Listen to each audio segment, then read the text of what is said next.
والسلام على خاتم النبيين اما بعد اعوذ بالله من الشيطان الرجيم بسم الله الرحمن الرحيم قد افلح من زكاها وقد خاب من دساها وقال الله تعالى ان في ذلك لذكرى لمن كان له قلب او التسمع شهيد وقال الله تعالى ان في خلق السماوات والارض واختلاف الليل والنهار لآيات لاولي الالباب الذين يذكرون الله قياما وقعودا وعلى جنوبهم ويتفكرون في خلق السماوات والارض ربنا ما خلقت هذا باطلا سبحانك فقنا عذاب النار وقال عليه الصلاة والسلام الدنيا مزرعة الآخرة صدق اللہ العلی العظیم وصدق رسول النبی الکریم۔ بزرگوں اور دوستو، حقیقت ہوتی ہے اور افسانے ہوتے ہیں۔ حقیقت تک انسان جتنا جلدی پہنچ جائے تو اس کا فائدہ اس کو حاصل ہونا شروع ہو جاتا ہے۔ یہ یقینی بات ہے کہ اس وقت ہم اس دنیا میں ہیں اور زندہ ہیں اور ہمارے اوپر کچھ ذمہ داریاں ہیں، اور یہ بھی یقینی بات ہے کہ ایک دن یہاں سے جانا ہے۔ کوئی بھی یہاں ہمیشہ رہنے کے لیے نہیں آیا۔ جتنے بھی لوگ یہاں پر ہیں، چاہے بچے کیوں نہیں، یہ کہا جا سکتے کہ 100 سال کے بعد ان میں سے کوئی بھی نہیں ہوگا۔ تیسری بات کہ وہاں صرف جانا نہیں ہے، بلکہ یہاں جتنا وقت ہم نے گزارا ہے اس کا حساب دینا ہے۔ یوم تبیض وجوہ و تسود وجوہ، اس دن کچھ چہرے سفید ہوں گے، کچھ کالے ہوں گے۔ باقاعدہ عمل نامہ ہاتھ میں دیا جائے گا، کسی کا دائیں ہاتھ، کسی بائیں ہاتھ، اور میزان میں سارے اعمال تولے جائیں گے، اور اصول بھی مقرر ہو چکا ہے۔ فَأَمَّا مَنْ ثَقُلَتْ مَوَازِينُهُ فَهُوَ فِي عِيشَةٍ رَاضِيَةٍ وَأَمَّا مَنْ خَفَّتْ مَوَازِينُهُ فَأُمُّهُ هَاوِيَةٌ۔ اب یہ سارے حقائق ہیں۔ ان حقائق سے اگر کسی نے منہ موڑ لیا اور آنکھیں بند کر لی تو نقصان اس کا اپنا ہوگا، اور اگر کسی نے اس کا ادراک کر لیا اور اس کے مطابق اپنی زندگی بنانی شروع کر لی، چاہے وہ کسی بھی وجہ سے ہو، چاہے کسی کتاب کے پڑھنے سے ہو، چاہے کسی کا بیان سننے کی وجہ سے ہو، چاہے ویسے کوئی ٹوکر لگنے سے ہو، وہ خوش قسمت آدمی ہے۔ وہ خوش قسمت آدمی ہے، اور اس نے اپنے وقت کو بہتر کرنا شروع کر لیا۔ ہر چیز میں اب وہ بہتری کی طرف جائے گا۔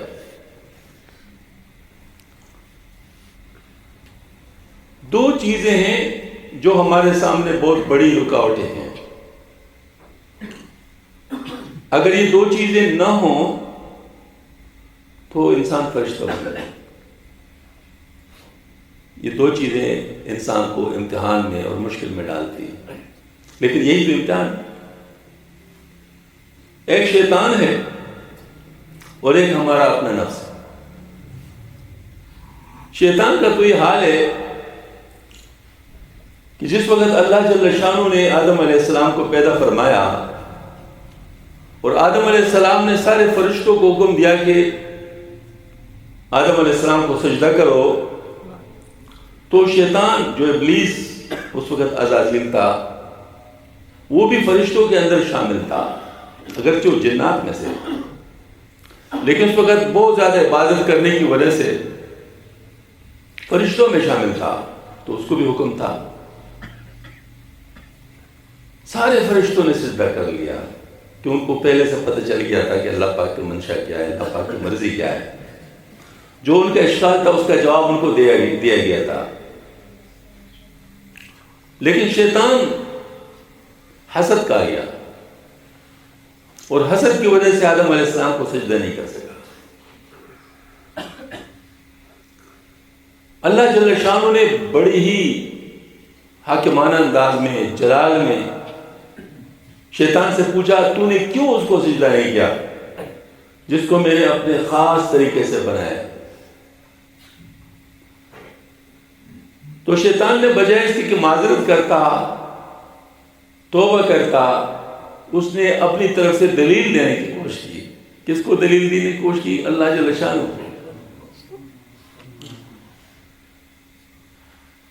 انا خیر منہ، میں اس سے اچھا ہوں۔ خلقتنی من نار و خلقتہ من طین، تو نے اس کو تو نے آگ سے پیدا کیا اور اس کو مٹی سے پیدا کیا، اور اپنے خیال میں سمجھ جاتا کہ چونکہ مٹی سے آگ افضل ہے لہذا آگ مٹی کو کیسے سجدہ کر سکتا ہے۔ اس کے دل کے اندر تکبر تھا۔ تو اللہ پاک نے فرمایا ابا واستکبر وکان من الکافرین، اس نے انکار کر لیا، بغاوت پہ آ گیا اور تکبر کر لیا اور کافروں میں سے ہو گیا۔ اب جب اس نے یہ بات کر لی تو اللہ پاک نے فرمایا کہ تو رجیم ہے، لعنتی ہے، قیامت تک تجھ پر لعنت برسی جائے گی۔ تو اس نے فوراً کہا کہ اے اللہ مجھے مہلت دے دے۔ اللہ پاک نے اس کو مہلت دے دی جو وہ چاہتا تھا۔ جب مہلت مل گئی تو پھر اس نے کہا کہ میں ان لوگوں کی جو آدم علیہ السلام کی اولاد ہے ان کے راستے میں بیٹھ جاؤں گا، دائیں سے آؤں گا، بائیں سے آؤں گا، آگے سے آؤں گا، پیچھے سے آؤں گا، اور ان کو مطلب تجھ تک نہیں پہنچنے دوں گا، تو ان میں بہت کم تجھ تک پہنچیں گے، بہت کم کو تو شکر گزار پائے گا، الا عبادک المخلصین، مگر ہوتے بات چنے ہوئے لوگ جو ہوں گے وہ مجھ سے بچ جائیں گے۔ اللہ پاک نے فرمایا جو میرے ہیں ان کو تو گمراہ نہیں کر سکتا، جو میرے ہیں ان کو تو گمراہ نہیں کر سکتا، اور جو تیری بات مانیں گے تو تجھ سے اور تیری ان متبعین سے جہنم کو بھر دوں گا۔ اللہ پاک نے فرمایا فالحق والحق واقول، بس ہو گئی بات، اور میں بھی یہ کہتا ہوں۔ تو اس کا مطلب یہ ہوا کہ اب یہ بات طے ہو گئی، اب اس میں دوسری بات نہیں ہے۔ ایک طرف شیطان کی بات ہے، ایک طرف اللہ کی بات ہے، اور یہ دونوں باتیں پیرل ہمارے دل کے اندر مسلسل اتر رہی ہوتی ہے۔ ایک کو وسوسے شیطانی کہتے ہیں، دوسرے کو القاء رحمانی کہتے ہیں۔ ان دونوں میں سے اختیار دیا گیا انسان کو کہ چاہے وہ وسوسے شیطانی پہ عمل کر لے، چاہے القاء رحمانی پر عمل کر لے، لیکن نتائج کا وہ ذمہ دار ہوگا۔ اگر وہ وسوسے شیطانی پہ عمل کرتا ہے تو شیطان کا ماننے والا بن جائے گا، معصیت کا ظہور ہوگا، اللہ تعالیٰ سے دور ہوگا، اور اگر اللہ تعالیٰ کی بات مانیں گے تو اللہ کے قریب ہوگا، شیطان کو اس پہ بس نہیں چلے گا۔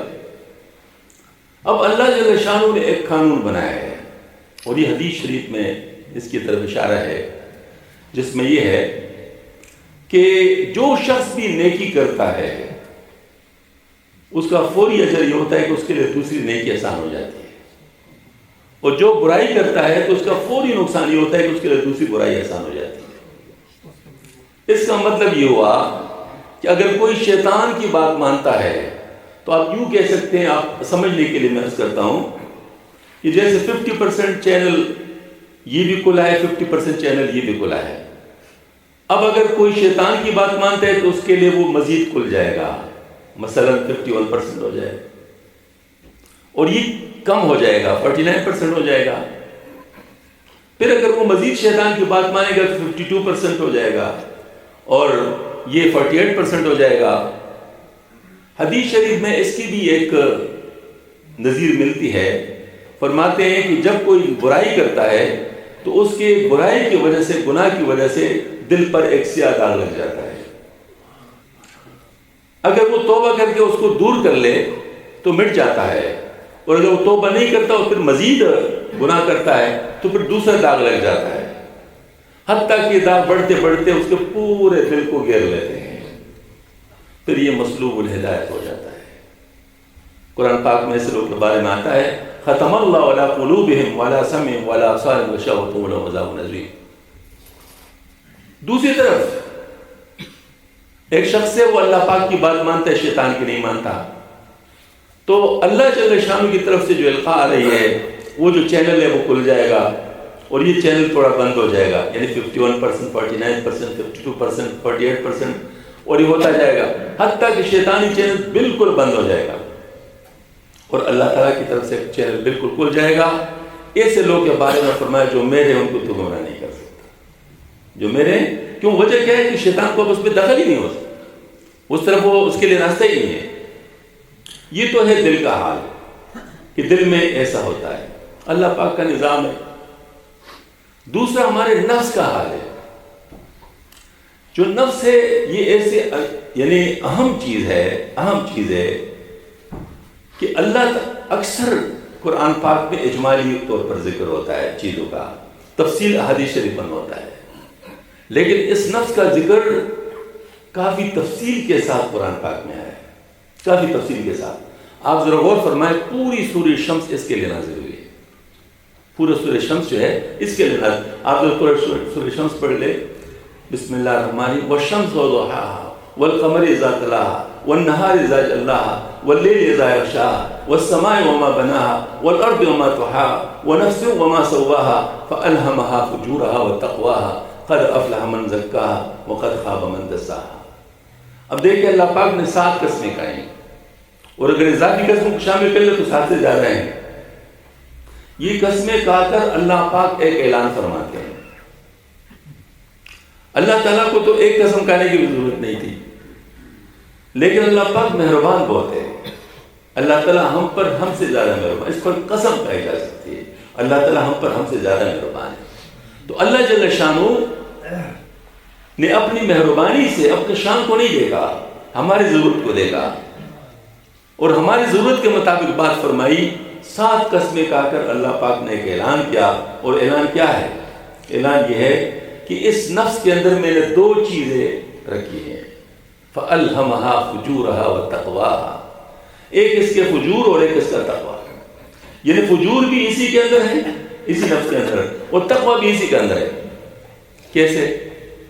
مثلا جب بھی انسان کا نفس کوئی برا چاہتا ہے، کوئی گناہ کی مطلب جو چیز چاہتا ہے، تو انسان کو اختیار تو ہے، وہ کر سکتا ہے، اگر کرنا چاہے کرے گا تو کیا ہو جائے گا؟ فجور واقع ہو جائے گا، گناہ ہو جائے گا۔ اور اگر اس نے اس پر عمل نہیں کیا اور اس سے اپنے آپ کو بچا لیا تو اسی کے بقدر تقوی حاصل ہو گیا، اسی کے بقدر تقوی حاصل ہو گیا۔ آپ حضرات جانتے ہیں، حدیث شریف میں آتا ہے کہ جو شخص نامحرم کو دیکھتا ہے، اچانک نظر آ جاتا ہے، اگر وہ اللہ تعالیٰ سے ڈر کر اس سے اپنا چہرہ ہٹا دیتا ہے، منہ موڑ لیتا ہے، تو اللہ تعالیٰ اس کو زندگی میں ایسی عبادت نصیب فرما دیں گے جس سے اپنے ایمان کا مزہ چکھ لے گا، حلاوت ایمانی اس کو نصیب ہو جائے گی۔ تو اس کا مطلب یہ ہے کہ دیکھو، جو وسوسہ آیا ہے، جو مطلب جو نفس کا جو ہیجان برپا ہو گیا ہے گناہ کی طرف، یہ تو بری بات ہے، لیکن اس وقت تک بری بات نہیں ہے جب تک اس پر عمل نہیں ہوا۔ جس وقت اس پر عمل ہوا، گناہ واقع ہو گیا، اور عمل نہیں ہوا تو تقوی خود بخود ہو گیا، خود بخود تقوی۔ اب یہ نوجوانوں کے لیے بہت بڑی بشارت ہے کہ نوجوانوں میں شر کا مادہ بھی زیادہ ہوتا ہے، یعنی ان کا رخ شر کی طرف ہوتا ہے، کیونکہ وہ کر سکتے ہیں۔ ایک اندھا آدمی اگر کہتا ہے میں بد نظری نہیں کرتا تو اس کی بات کی کیا حیثیت ہے؟ جو آدمی دیکھ سکتا ہو، موقع بھی ہو، حضرت نے فرمایا تھا سید سلیمان نبوی رحمۃ اللہ علیہ نے، ہماری رہبانیت، اسلام میں رہبانیت نہیں ہے، ہماری رہبانیت یہ ہے شباب ہو، موقع ہو، دعوت ہو، اور ہم کہیں کہ اللہ کا ڈر ہے، میں اس طرف نہیں جاتا، یہ ہماری رہبانیت ہے۔ اصل بات یہ ہے کہ اگر ایک نوجوان ہے، اس کو موقع ملتا ہے اور سارے کچھ چیزیں طے ہو جاتی ہیں۔ حدیث شریف میں میرے خیال میں پورا اس کا حق ہے، اس حدیث غار جو ہے، اس حدیث غار میں باقاعدہ اللہ پاک کی رحمت ایک شخص کے اوپر جو نازل ہوئی تھی 3 آدمیوں میں، ان میں سے ایک وہ تھا جس کو پورا موقع ملا تھا اور سب کچھ تیار ہو گیا تھا کہ اس خاتون نے کہا کہ اللہ سے ڈرو، اس کفر کو اللہ کے حکم کے بغیر نہ توڑو.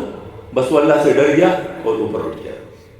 جب اوپر اٹھ گیا اسی کو توفیل اسی کے وسیلہ بنا کر اللہ تعالیٰ سے دعا کی, یا اللہ اگر میں نے کام تیرے رضا کے لیے کیا ہے تو ہمارے غار سے اس پتھر کو ہٹا دے.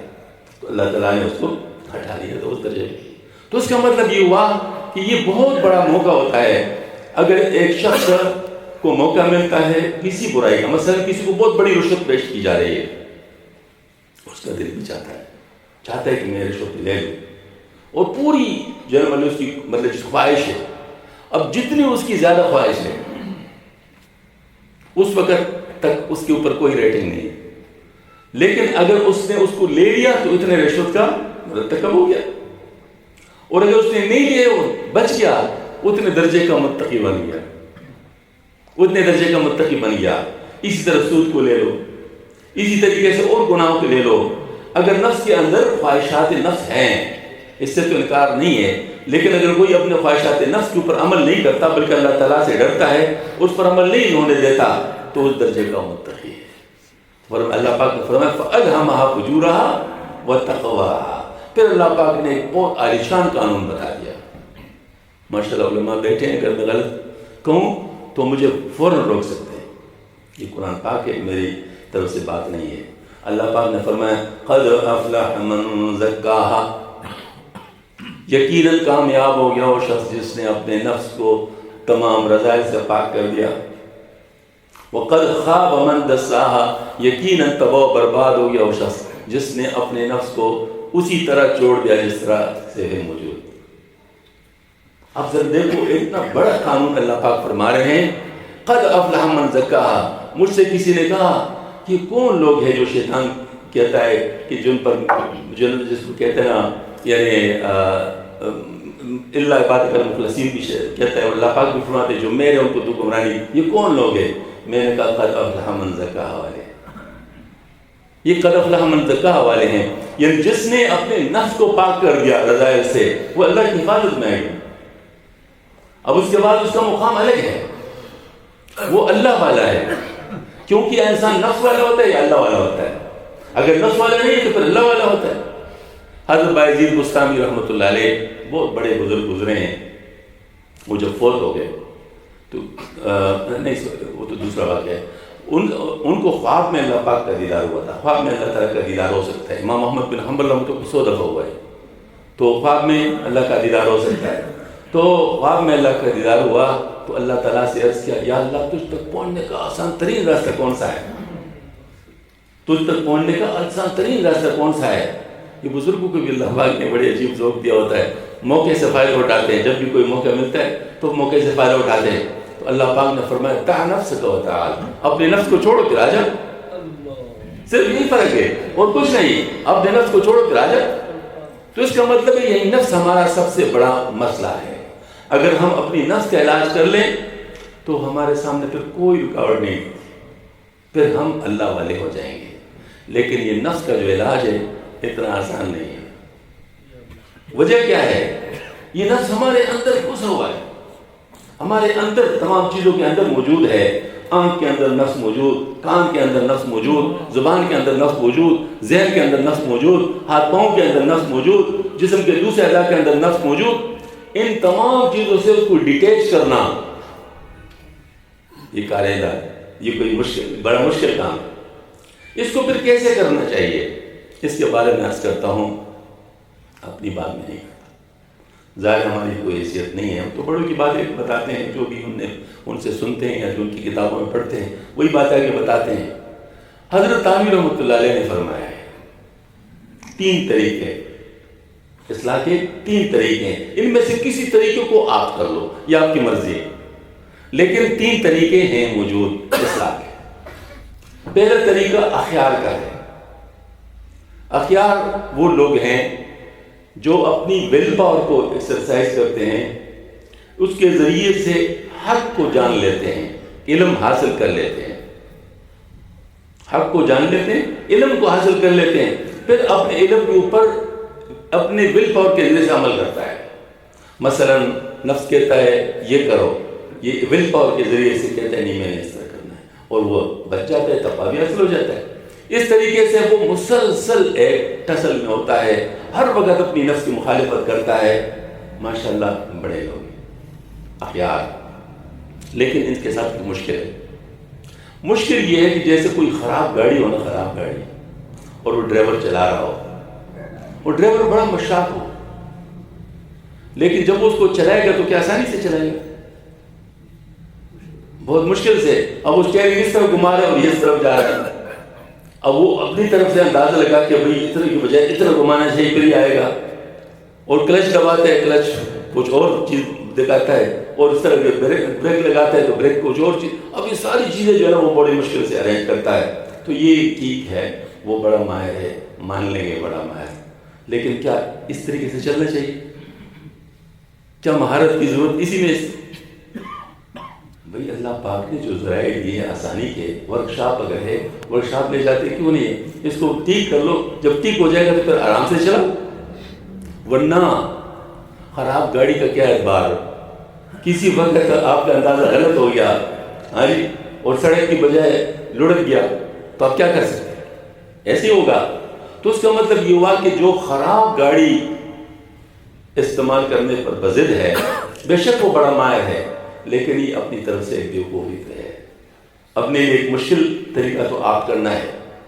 تو یہ اخیار کا طریقہ سبحان اللہ، اگر وہ کامیاب ہو گیا بہت اچھا، لیکن عموماً لوگ تک جاتے ہیں، عموماً لوگ تک جاتے ہیں، بلکہ بعض دفعہ یہ سمجھ لیتے ہیں کہ یہ ہم سے نہیں ہوتا، یہ ہمارے بس میں نہیں ہے. حالانکہ انہی کا کوئی شخص ہوتا ہے جو مطلب بھائی ہوتا ہے، کوئی دوست ہوتا ہے، وہ ماشاءاللہ دوسرے طریقے پہ بہت آسانی کے ساتھ چل رہا ہوتا ہے، کوئی مسئلہ ان کو نہیں ہوتا. تو اس کا مطلب ہے کہ صرف اخیار کا طریقہ جو ہے یہ اتنا زیادہ یوزفل نہیں. دوسرا طریقہ ابرار کا ہے. ابرار کا طریقہ وہ ہے جو اس فن کے جاننے والے، کسی بابرکت ہستی جس کو اللہ جل شانہ نے بصیرت بھی دی ہے، تقویٰ بھی دیا ہے، خیر خواہی بھی دی ہے، فن بھی جانتا ہے، ایسے کسی صاحب سے کوئی بیعت ہو جائے اور پھر اس کی ماننا شروع کر لیتے ہیں، بجائے کہ خود جان جان کر مان کر وہ مشکل طریقے سے عمل کرتا رہے، وہ اس سے کنسلٹیشن لیتے رہے، اور وہ جو ہے نا مطلب یہ کہ اس کو آسان طریقے بتاتے رہے. کوئی موقع کی بات ہوتی ہے، بعض دفعہ ایک طریقہ آسان تو بعض دفعہ دوسرا طریقہ آسان ہوتا ہے، لیکن چونکہ اس سے ٹچ ہوتا ہے تو اس کو اس وقت کے مناسب بہتر طریقہ بتاتا ہے. تو یہ شخص جب تک اس کی پوری تربیت نہیں ہوتی تو شیخ کی گائیڈنس کی وجہ سے بچا رہتا ہے، اور ان کے سلسلے کی برکت سے دو چیزیں اس کو فوراً مل جاتی ہے. ایک اس کے سلسلے کی برکت. یہ برکت کیا چیز ہے آپ ماشاءاللہ جانتے ہیں. جن کی اولاد میں اللہ برکت دے تو کیسے ہوتا ہے؟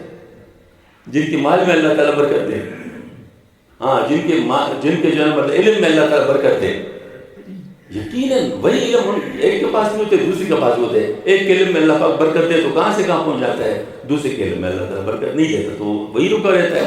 اسی طرح مال کا بھی ہوتا ہے. تو اس کا مطلب یہ ہوا کہ اللہ کے ہاتھ میں برکت ہے. اب یہ برکت کیسے ہوتا ہے؟ دیکھیے آپ کسی سلسلے میں آ گئے، اس سلسلے میں بہت بڑے بڑے لوگ گزرے ہیں، مثلا آپ صلی اللہ علیہ وسلم کے سلسلے میں، صحابہ سلسلے میں، تابعین سلسلے میں، تبع تابعین سلسلے میں، اور ہوتے ہوتے یہاں تک ہم تک پہنچ گیا.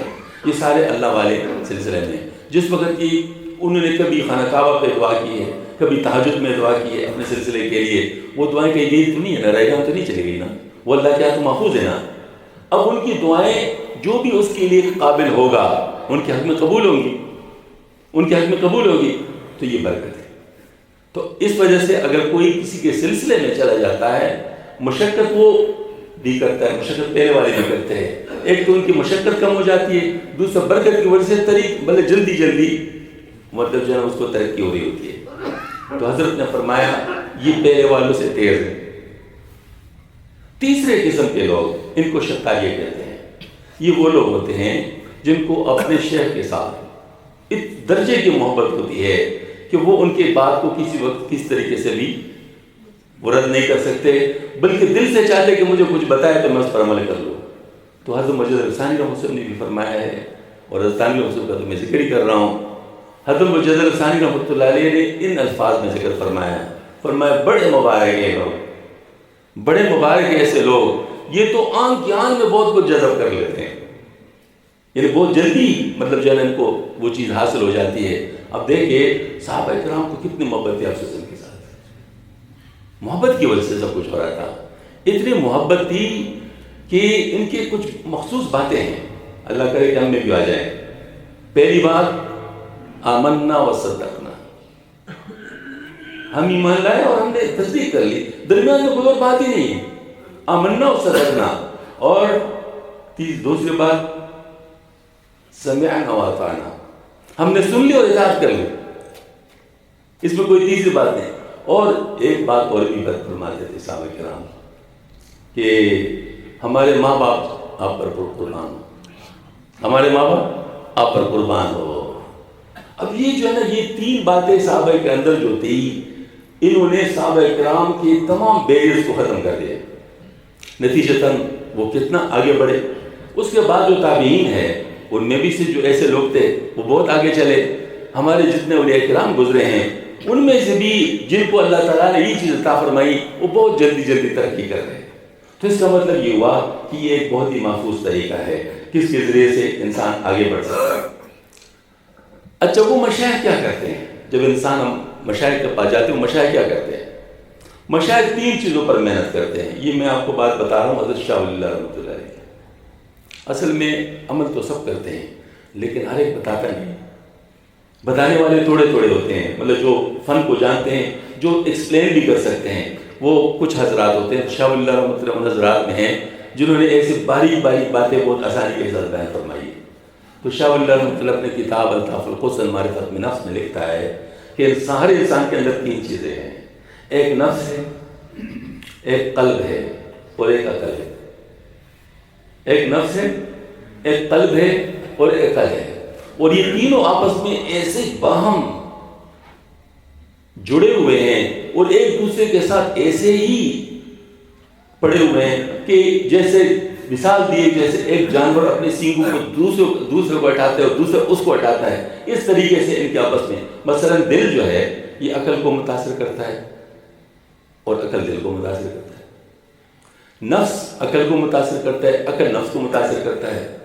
اچھا، نفس قلب کو متاثر کرتا ہے، قلب نفس کو متاثر کرتا ہے، تو گویا کہ پورے ویوز چلتی ہیں۔ اب ایک شخص ہے، اس کا نفس خراب ہے اور اس کا دل اچھا ہے، اس کا دل اچھا ہے، ذکر کرتا ہے، کیونکہ ذکر سے دل بنتا ہے، ذکر سے دل بنتا ہے۔ اب یہ ذکر تو کرتا ہے لیکن اپنے نفس کا علاج نہیں کرتا، نتیجتاً اس کا دل صاف ہو رہا ہوتا ہے دل ذکر سے، اور نفس کی وجہ سے گندا ہو رہا ہوتا ہے۔ مثال کے طور پر دیکھو نا، 5-6 نہریں آتی ہیں ایک حوض کے اندر، اس کے اندر گند آ رہا ہے، آپ اس حوض کو صاف کرنا چاہتے ہیں، کیسے صاف کریں گے؟ طریقہ کیا ہوگا؟ جب تک آپ نے ان گند کو بند نہ کیا ہوگا اس وقت آپ اس حوض کو صاف نہیں کر سکتے، صاف کریں تو دوبارہ گند ہو جائے گا۔ اس کا مطلب یہ کہ جب تک نفس کا علاج نہیں ہوگا اس وقت تک دل صاف نہیں ہو سکتا، دل صاف نہیں ہو سکتا۔ یہ بہت بڑا علمی نقطہ ہے جو حضرت نے چھیڑا تھا، تو اس میں یہ فرمایا کہ دل اتنا پاک اور صاف ہونا چاہیے کہ نفس سلوک کے لیے تیار ہو جائے۔ بات سمجھ میں آ رہی؟ نفس اپنے پاک ہونے کے لیے تیار ہو جائے، اتنا دل پاک ہونا چاہیے۔ یعنی اس کو حضرت نے فرمایا یہ ہے جذب۔ جذب سے مراد کیا ہے؟ دیکھو نا، محبت کی جوش میں انسان مشکل سے مشکل چیز کے لیے تیار ہو جاتا ہے۔ وہ کہتے فرحاد نے شیرین کے لیے نہر کودا تھا پہاڑ میں سے، ظاہر اس نے اپنے محبت کے زور سے کر لیا۔ تو اسی طریقے سے جو محبت کی چیز ہوتی ہے وہ انسان اپنے اوپر بہت سارا فٹیگ ڈال کر وہ کام کر لیتے ہیں۔ تو اب اس فیکلٹی سے دل کا فائدہ اٹھاؤ، کیونکہ دل کے اندر نفرت بھی ہوتی ہے، محبت بھی ہوتی ہے، دل کے اندر ایمان بھی ہوتا ہے، کفر بھی ہوتا ہے، دل کے اندر جذبات ہوتے ہیں، احساسات ہوتے ہیں، یہ کام دل کا ہے۔ مثلا آپ کسی سے محبت کرتے ہیں تو کدھر محسوس کرتے ہیں؟ یہاں محسوس کرتے ہیں، دل میں محسوس کرتے ہیں، بالکل محسوس ہوتا ہے۔ اور اگر کسی سے نفرت کرتے ہیں تو کیا ہوتا ہے؟ یہی محسوس ہوتا ہے نا۔ اور ایمان کہاں آتا ہے؟ اقرار باللسان و تصدیق بالقلب. آج تو ایمان بھی یہاں پر اس طرح کفر بھی ادھر ہوتا ہے. آج اس کا مطلب یہ ہوا کہ دل جو ہے اس کے اندر ایمان اگر ہو اور پھر ساتھ اس میں اللہ کی محبت کو پیدا کرے، چاہے وہ تھوڑی دیر کے لیے کیوں نہ ہو. مثلا آپ ایک اچھے ماحول میں بیٹھ گئے، آپ نے کوئی اچھا بیان سن لیا یا ذکر کی محفل اٹینڈ کر لی اور آپ کے جذبات بن گئے کہ یہ دنیا کیا ہے، اس دنیا کو چھوڑو، اللہ تعالیٰ کو راضی کر لو، اور اس کے لیے بڑے سے بڑے کام کے لیے آپ تیار ہو جائیں گے.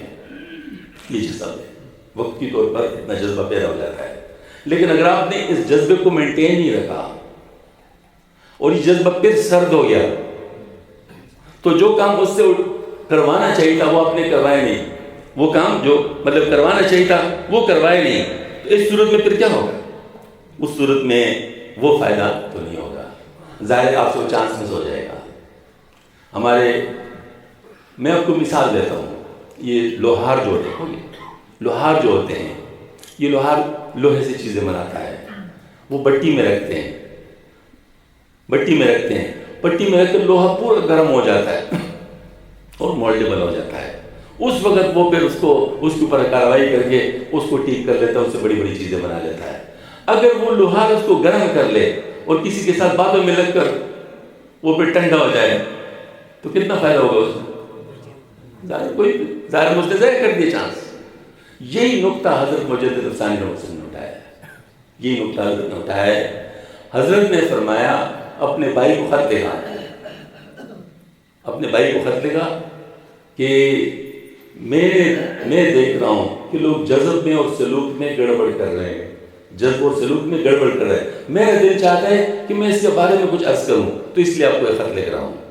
پھر حضرت نے تقریباً 29 صفحات کا خط لکھا ہے اپنے بھائی کو، جس میں جذب کی تفصیل بھی بتائی ہے، سلوک کی تفصیل بھی بتائی ہے.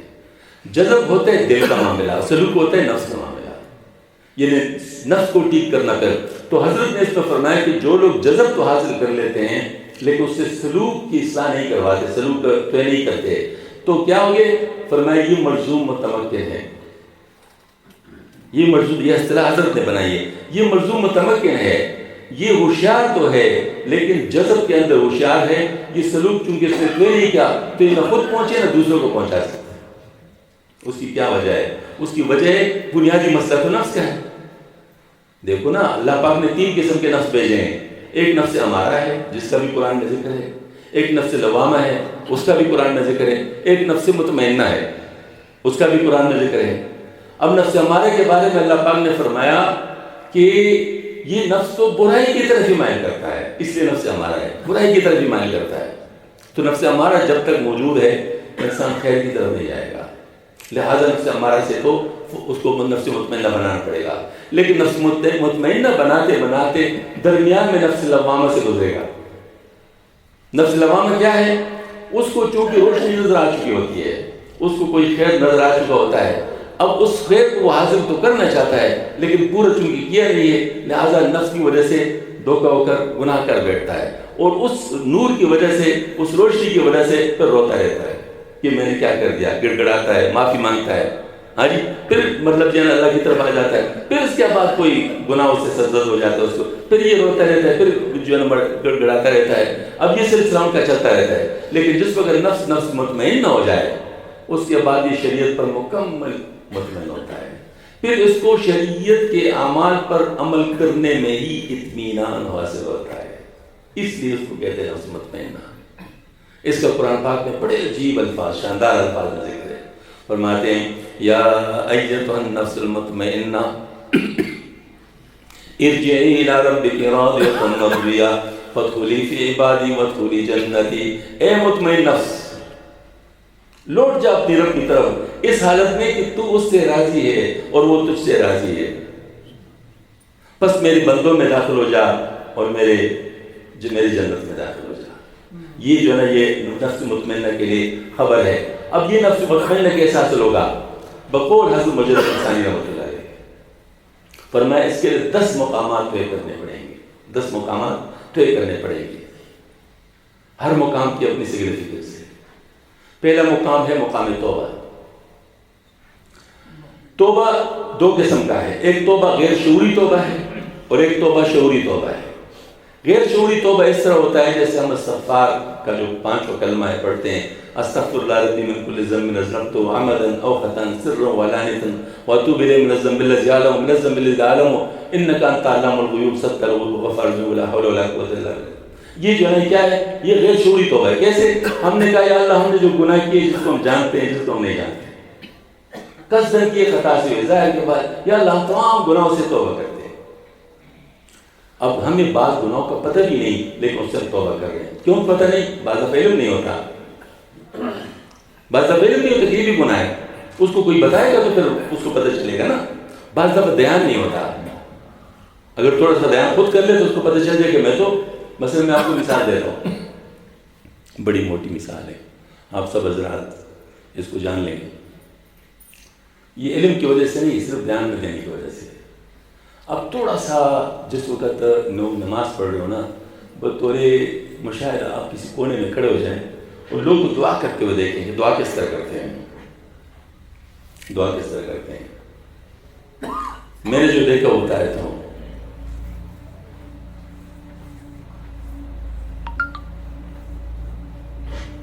یہ دعا ہے، کیا اس کو دعا کہا جا سکتا ہے؟ یہ دعا نہیں ہے، یہ دعا کے ساتھ مذاق ہے۔ لیکن کتنے لوگ اس مذاق میں مبتلا ہیں۔ اچھا دوسری بات عرض کرتا ہوں، تھوڑا سا پیچھے کھڑے ہو کر جب نماز ہو رہی ہو آپ دیکھیں کتنے لوگوں کے پیر سجدے میں اٹھتے ہیں، کیا ان کو پتہ چلتا ہے؟ شاید کوئی بتا بھی دے تو ان کا نہیں، لیکن اگر آپ اس کی ویڈیو بنانے کی اجازت اگر ہوتی، آپ اس کی ویڈیو بنائے تو اس کو خود ہی پتہ چل جائے کہ میں کیا کر رہا ہوں۔ یہ بے دہانی ہے، یہ بے دہانی ہے۔ اب نماز پڑھ رہے ہیں تو نماز کس کے سامنے پڑھیں؟ کم از کم تھوڑا سا اگر ہمیں اس بات کا احساس ہو۔ میرا بیٹا محمد اس وقت بہت چھوٹا تھا، بس مسجد جاتا تھا اور غالباً کچھ 6-7 سال کا ہوگا، نماز جماعت کے ساتھ پڑھنے کو اس کا شوق تھا۔ ایک دفعہ روتے ہوئے آیا، مجھے کہا کہ ابو وہ فلاں ہے نا، اس نے مجھے سب سے باہر کر دیا۔ وہ لوگ اصل میں چھوٹے بچے جو نیت مان لیتے ہیں، مفتی عبدالرحمن قریب صاحب نے فتویٰ دیا ہے دامت برکاتہم نے، ہمارے 3 بڑے گناہ، ان میں سے ایک گناہ یہ ہے کہ اگر کسی بچے نے نیت مان لی اب اس کو نہیں ہٹا سکتے، جب تک اس نے نیت نہیں باندھی پیچھے کرو، جب تک اس نے نیت نہیں باندھی تو پیچھے کرو، کیونکہ بچوں کو پیچھے کرے، لیکن اس نے ایک دفعہ نیت باندھی پھر آپ نہیں ہٹا سکتے۔ اب اس کی نماز شروع ہو گئی، بچے کی نماز کا بھی احترام ہے۔ آج یہ فرمائے 3 بڑے گناہ ہمارے، تو میرے پاس وہ بچہ آ گیا، مجھے کہتا ہے کہ ابو وہ فلاں ہے نا، اس نے مجھے سب سے کر لیا، میں نماز پڑھ رہا تھا، اس ظالم کو پتہ نہیں تھا کہ میں کس کے سامنے کھڑا تھا۔ میں حیران ہو گیا، میں خود بھی پہنچ گیا، بچے کو اللہ پاک نے کتنی معرفت دی۔ یعنی یہی چیز اگر ہمیں سمجھ آ جائے تو اور کیا چاہیے؟ اگر ہمیں پتہ چل جائے کہ ہم کس کے سامنے کھڑے ہیں، یہ تو بہت بڑی بات ہے۔ اگر ہم نماز کے اندر یہ جان لیں کہ ہم کس کے سامنے کھڑے ہیں، ہماری نماز ہی بدل جائے گی۔ اب دیکھ لیں، آپ کسی دفتر میں جا رہے ہیں اور آپ کسی دفتر میں آپ کا کوئی کام ہے، اسے بجلی کا میٹر لگا رہے ہیں یا کوئی اور کام آپ کا ہے، اس کو آپ درخواست دے رہے ہیں۔ اگر آپ درخواست اس طرح دیں وہ درخواست لے لے گا آپ سے، کہیں آپ کدھر جائیں، آپ کو طریقہ نہیں آتا کھڑے کھڑے آفس سے نکالنے کا۔ ہمارے حال یہی ہے، ہم اپنے نماز کے اندر اس علم بھی نہیں ہوتا کہ ہم کس کے سامنے کھڑے ہیں۔ بس یہ بظاہر چھوٹی چھوٹی بات ہے، لیکن آپ صلی اللہ علیہ وسلم نے اس کے لیے گائیڈ لائن دی ہے۔ آپ صلی اللہ علیہ وسلم نے فرمایا، 3 سوالات کیے گئے تھے آپ صلی اللہ علیہ وسلم سے، اس ایمان کیا ہے، اسلام کیا ہے، احسان کیا ہے۔ ایمان کے جواب کچھ عقائد کا بتا دیا، ایمانیات کا۔ اسلام کا جواب ارکان اسلام کا بتا دیا، اور احسان کا جواب فرمایا ان تعبد اللہ کأنک تراہ فإن لم تکن تراہ فإنہ یراک۔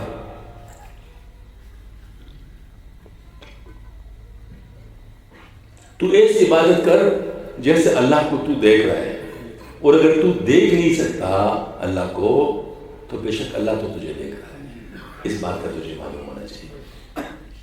اب یہ بظاہر بڑی سمپل بات ہے بظاہر، لیکن یاد رکھیے جب تک نفس مطمئنہ نہیں ہوتا یہ چیز حاصل نہیں ہو سکتی۔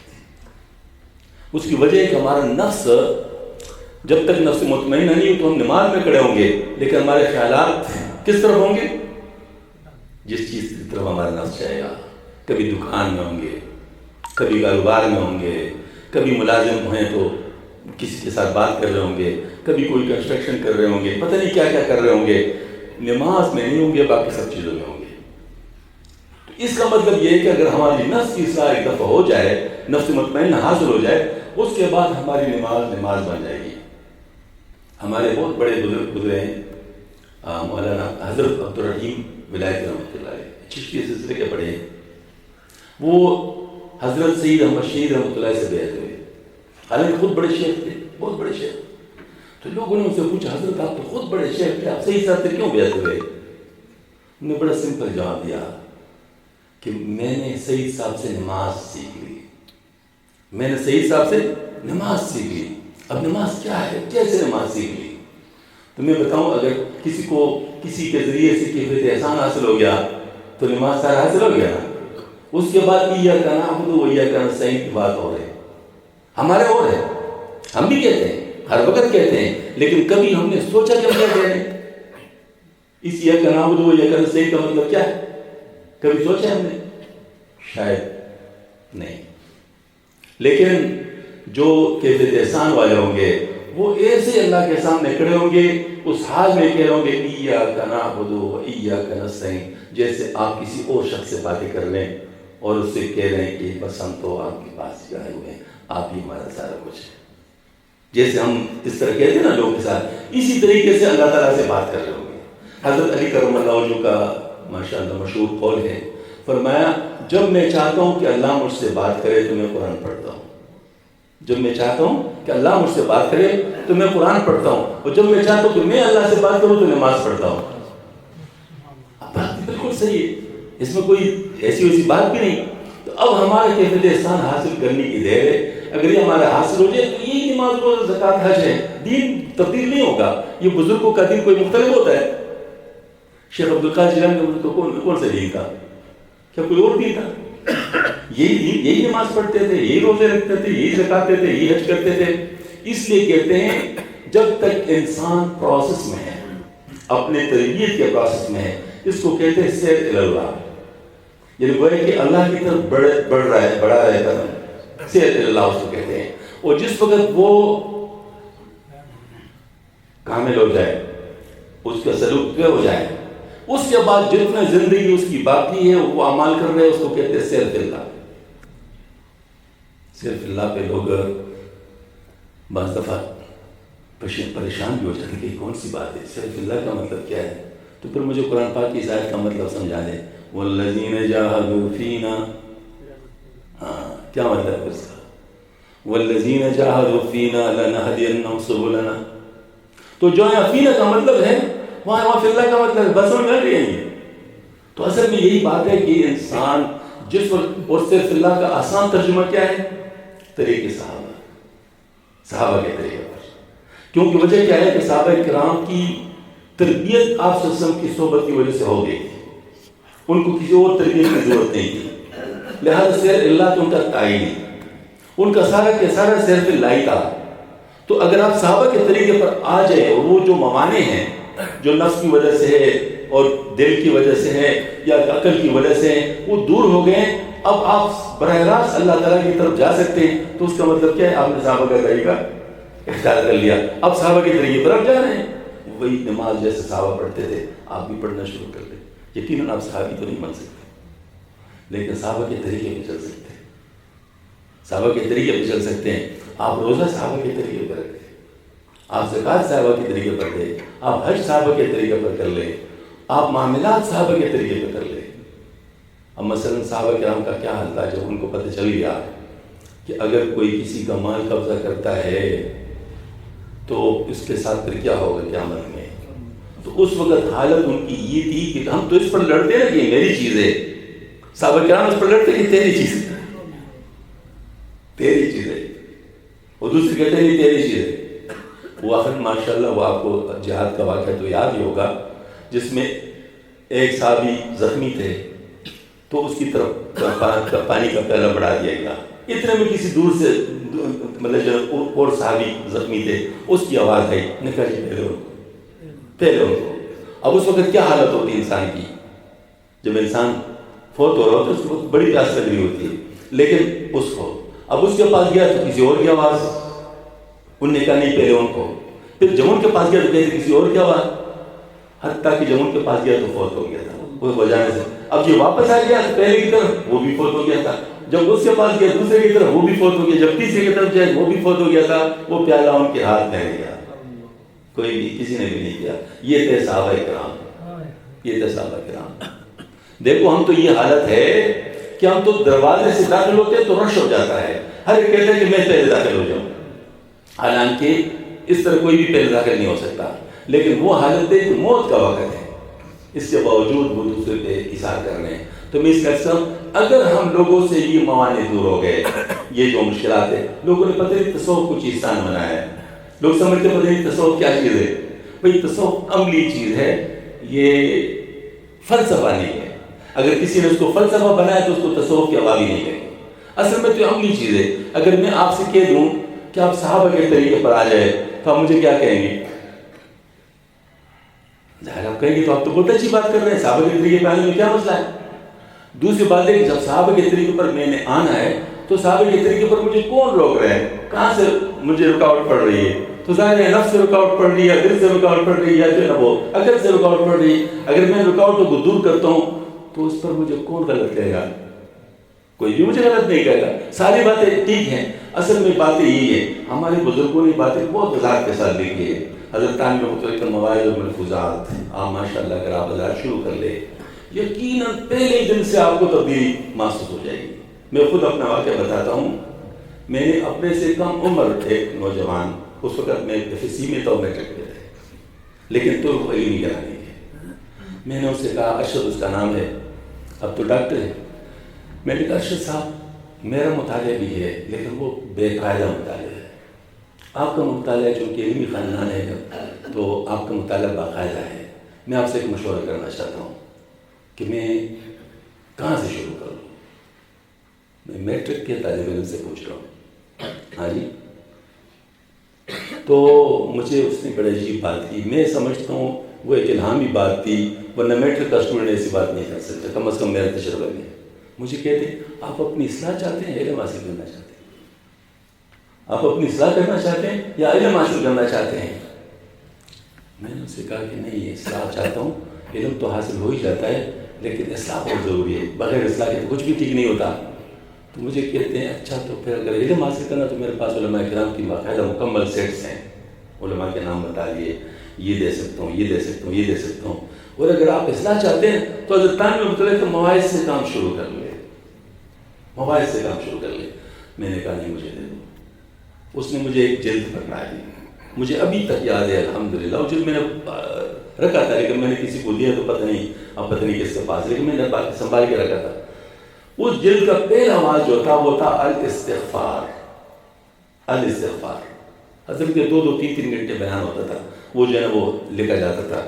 الاستغفار کا آواز جب میں نے پڑھنا شروع کیا تو ایک تو اس کے اندر یہ صفت ہے کہ آپ کو شروع کر لیں تو ختم ہونے سے پہلے نہیں روک سکتے، ایسے اس کے اندر کنٹینیوٹی ہے. خیر ایسے ہوا کہ جس وقت میں اس واس سے پڑھنے سے فارغ ہوا تو کئی گناہوں سے اللہ تعالیٰ نے توبہ کی توفیق عطا فرمائی. بالکل ایک ہی مجلس کی بات بتا رہا ہوں. اچھا اس کے اندر تو بہت زور ہے. مطلب ایک ہی مجلس، ایک ہی واس سے اگر اتنا فائدہ ہوتے تو واقعی اس میں بہت فائدہ ہے. تو الحمدللہ پھر اس کے بعد مجھے تو مزہ آ گیا. پھر میں پورے جلد کے 6-7 مواعظ جو تھے وہ میں نے پڑھ لیے. اس کے بعد پھر میں نے اور پڑھنے شروع کیے. انہی صاحب سے میں نے سنا تھا کہ حضرت نے فرمایا تھا جو میرے 40 مواعظ پڑھ لے وہ میرے تربیت میں آ جاتا ہے. حضرت نے میری زندگی کے بارے میں فرمایا تھا، زندگی میں جو فرمایا تھا جو میرے 40 مواعظ پڑھ لے تو میری تربیت میں آ جاتا ہے. لیکن میں سمجھتا ہوں اللہ تعالیٰ نے حضرت کی بات کی موت کے بعد دلا دیا. میں نے تقریباً 40 کے لگ بھگ مواعظ پڑھے ہوں گے. اس سب گنت تو میں نے کی، اندازہ کہہ سکتا ہوں کہ میں نے حضرت کی زیارت نصیب ہوئی. حضرت نے وہاں پر ہمارے رشتہ دار پوپا جان بڑے عالم تھے اور بزرگ بھی تھے، تو خواب میں ان کے ساتھ ہیں، وہ اس طرح بیٹھے ہوئے ہیں، حضرت تانوی افسر اس طرح بیٹھے ہوئے ہیں، درمیان میں بیٹھا ہوں اور وہ عالم مجھے کچھ پڑھا رہے ہیں۔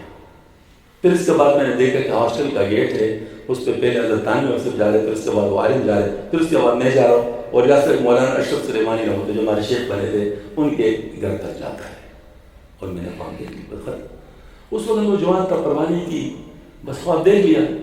کچھ دنوں کے بعد پتہ چلا کہ حضرت مولانا تسلیم الحق صاحب جن کو میں نے دیکھا تھا وہ تشریف لائے، تو میں ان سے ملنے کے لیے گیا، تو ان کے بھائی تنظیم الحق صاحب بھی بیٹھے ہوئے، تو انہوں نے جب باتیں کی حضرت تانوی افسر کے بارے میں نے کہا میں نے ان کو خواب میں دیکھا ہے، تو حلیمی صاحب نے کہا کیسے دیکھا ہے؟ تو میں نے سنا دیا، کہتے تو بڑا مبارک خواب ہے۔ میں نے کہا کیسے مبارک خواب؟ مجھ سے تو بات بھی نہیں کی۔ تو انہوں نے کہا کہ ایسا مبارک خواب ہے کہ بتا دے کہ ان کا ہاتھ پکڑو، ایسا مبارک۔ مجھے پتہ چل گیا کہ بات تو صحیح ہے۔ پھر حضرت نے مجھ سے فرمایا کہ کیا آپ نے مولانا اشرف صاحب سے بیعت کی ہے؟ میں نے کہا کیا حضرت بیعت کرتے ہیں؟ کہتے کمال کی بات ہے، کیا عجیب بات تم نے کی، یا آپ یونیورسٹی میں جو سارے ماحول کو بدلے وہ دیکھتے کن کی برکت ہے؟ ہاں جی۔ پھر اس کے بعد اللہ تعالیٰ نے حضرت سے مجھے بیعت نصیب، تو حضرت کی دوسری بات بھی صحیح ہو گئی۔ تو اس کا مطلب یہ ہے کہ دیکھو حضرت کے مواعظ شروع کیے، تو ایک تو یہ بات ہے کہ علم اور پھر عمل ساتھ ساتھ الحمدللہ چلتے رہے، اور دوسری بات ہے کہ اللہ پاک نے فوراً مجھے اپنے رشتہ دار عالم کے پاس بھی پہنچا دیا، اللہ تعالیٰ ہی کا کام ہے، اور دوسرا یہ کہ اپنے شیخ مولانا اشرف صاحب رحمۃ اللہ کے پاس بھی پہنچا دیا۔ کس کی برکت تھی؟ میں سمجھتا ہوں ان مواعظ کی برکت تھی۔ تو بار میں اس لیے عرض کرتا ہوں بزرگوں کی کتابیں کو پڑھنا چاہیے۔ میں آپ کو بتاتا ہوں کہ خزانے حضرت مولانا ابو الحسن علی ندوی صاحب رحمۃ اللہ نے فرمایا کہ حضرت مجدد افسانی رحمۃ اللہ علیہ کے مکتوبات شریف میں جو علوم موجود ہیں ان سے جو ہم ناقدری کر رہے ہیں، جس کی وجہ سے ہمیں بہت نقصان ہو رہا ہے، ان کی ناقدری کی وجہ سے حضرت نے پورے جلد اس کے اوپر لکھی ہے۔ تو اس کا مطلب یہ ہے کہ ہم لوگوں کو اپنے بزرگوں کی، دیکھو ہم پتہ نہیں کس کس کے ریسرچ پڑھتے ہیں، یہ فلاں ہے فلاں ہے فلاں ہے فلاں ہے، ان کی ریسرچ وہ یورپ میں ہوتے ہیں، امریکہ میں ہوتے ہیں، ان کا ہمارے ساتھ کیا کام؟ ان کے ساتھ سے ہمیں کوئی فائدہ نہیں ہوتا۔ لیکن جو ہمارے اپنے بزرگ ہیں ان کی ریسرچ کو ہم نہیں پڑھتے ہیں، ان کی ریسرچ کو پڑھنا چاہیے، پھر آپ دیکھیں کہ کتنا ہوتا ہے۔ اللہ تعالیٰ ہم سب کو توفیق عطا فرما دے۔ وما علینا الا البلاغ۔ آخر میں ایک بات بتاتا ہوں، یہ یاد آ گیا کہ اگر کسی کو شیخ ڈھونڈنا ہے تو میری ذمہ داری ہے کہ میں آپ کو وہ بات بتا دوں جس سے کم از کم آپ دھوکہ سے بچ سکیں۔ اس کی وجہ یہ ہے کہ آج کل ہر چیز میں دھوکہ ہے، اس میں بھی دھوکے ہیں، تو اس وجہ سے ایسے لوگوں کو کے پاس نہیں جانا چاہیے جو آپ کے ایمان کو خراب کر دے یا آپ کے اعمال کو خراب کر دے، صحیح لوگوں کے پاس جانا چاہیے۔ اس کے لیے 8 نشانیاں ہیں، ان 8 نشانیوں کو غور سے سن لیں۔ پہلی نشانی یہ کہ اس کا عقیدہ صحیح ہو۔ کس کا عقیدہ صحیح ہے؟ اہل سنت والجماعت کا۔ حقیقی معنوں میں اہل سنت والجماعت کی بات کر رہا ہوں، صرف دعوے کے لحاظ سے بات نہیں کر رہا ہوں۔ اہل سنت والجماعت وہ ہیں جو سنتوں پہ چلنے والے ہیں، جو سنتوں کی دعوت دینے والے ہیں، جو سنتوں کے بارے میں معلومات رکھتے ہیں، وہ اہل سنت والجماعت ہیں، اور صحابہ کرام کے طریقے پہ چلتے ہیں، کیونکہ آپ نے فرمایا ما انا علیہ واصحابی، جس پر میں چلوں، جس پر میرے صحابہ چلے، یہی اہل سنت والجماعت کی بنیاد ہے۔ تو بہرحال اہل سنت والجماعت میں سے ایک بات۔ دوسری بات ہے کہ فرضین درجے کا علم اس کے پاس ہو، فرضین درجے کا علم اس کے پاس ہو۔ تیسری بات ہے کہ اس علم پر عمل کرتا ہو، 24 گھنٹے اس علم پر عمل کرتا ہو۔ چوتھی بات ہے کہ ان کی صحبت کا سلسلہ آپ سے ان کی صحبت تک پہنچتا ہو۔ اس کی وجہ یہ ہے کہ علم کے الفاظ کتابوں میں آ جاتے ہیں لیکن کیفیت الفاظ میں نہیں آ سکتی، کیفیت کتابوں میں نہیں آ سکتی۔ کیفیت کے لیے آپ کو کوئی صحابی کیفیت ڈھونڈنا پڑے گا۔ تو جس صحابی نے آپ سے وہ کیفیت لی، پھر اس سے تعبیر نے لی، پھر اس سے تبع تعبیر، پھر ہوتے ہوتے یہاں تک پہنچ جائے تو مجھے کیفیت پہنچ جائے گی۔ کیا مجھے کتاب میں مل سکتی ہے؟ یہ کتاب نہیں مل سکتی۔ تو یہ ہے کہ ان کی صحبت کا سلسلہ آپ سے ان کی صحبت تک پہنچو، پھر ادھر سے کسی شیخ کامل سے اجازت ہو، اور چکی بات ہے کہ ان کا فیض جاری ہو، یعنی معلوم ہو سکتا ہو کہ جب ان کے پاس جائیں آپ کو پتہ چلتا کچھ مل رہا ہے، اور ساتویں بات یہ کہ مربت نہ کرتا ہو، اصلاح کرتا ہو، اور 8ویں بات ہے کہ ان کے صحبت میں جب بیٹھتے ہیں تو آپ کو اللہ پاک کی محبت میں اضافہ ہوتا ہے، دنیا کی محبت میں کمی ہوتی ہے۔ یہ 8 نشانے آپ دیکھیں، پھر یہ نہیں کہ اس کو کشف ہوتا ہے نہیں ہوتا، یا اس کو کرامت ہے یا نہیں، یہ ثانوی چیزیں ہیں۔ اللہ تعالیٰ نے بعض لوگوں کو دیے، بعض کو نہیں دی، بعض صحابہ کی تھی، بعض صحابہ کی نہیں تھی، لہٰذا اس سے کوئی غرض نہیں ہمارا۔ تو بہرحال ان 8 نشانوں کو دیکھیں، اگر کوئی مل جائے تو ان کے ساتھ عمر بھر کے لیے